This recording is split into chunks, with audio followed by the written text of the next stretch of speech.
knowing about Allah, اللہ تعالیٰ کے بارے میں جاننا کہ اللہ تعالیٰ کون ہے، اللہ تعالیٰ کے ناموں کے بارے میں پڑھنا.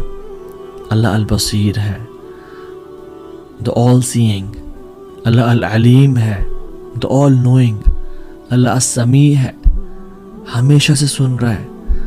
اللہ الرقیب ہے، الرقیب جو کہ ہر ٹائم مجھے دیکھ رہا ہے.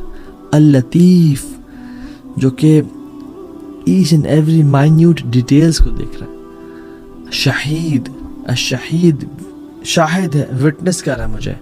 المحیط جس نے ہر چیز کو گھیرے میں لیا ہوا ہے، میں بھی اس کے گھیرے میں ہی ہوں.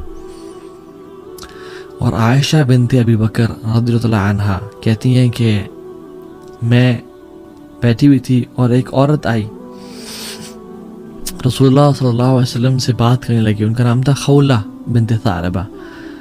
اللہ کے نبی صلی اللہ علیہ وسلم سے بات کر رہی تھی and she was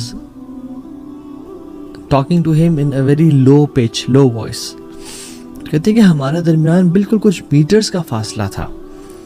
میں نے چاہا کہ میں ان کی بات کو سنوں، بٹ مجھے ان کی بات نہ کچھ سمجھ آ رہی تھی اور کچھ سمجھ نہیں آ رہی تھی. تو I couldn't figure out یہ بات کیا ہو رہی ہے، کیونکہ وہ اتنی آہستہ آواز سے بات کر رہی تھی.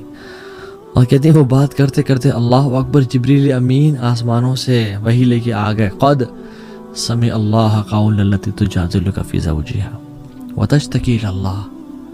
اللہ نے سن لی اس کی بات جو آپ سے جھگڑ رہی ہے اپنے شوہر کے بارے میں اور اللہ سے شکوہ کر رہی ہے. واللہ یسمع تحاورکما، کہ اللہ تعالیٰ نے تم دونوں کا ڈائلاگ سن لیا. ان اللہ سمیع البصیر، اللہ تعالیٰ ہر چیز کو سنتا ہے اور جانتا ہے. تو عائشہ کہتی ہیں کہ I was amazed کہ میں اتنے دور سے نہیں سن رہی اور اللہ رب العالمین نے 7 آسمان کے اوپر عرش کے اوپر سے ان کی بات کو سن لیا.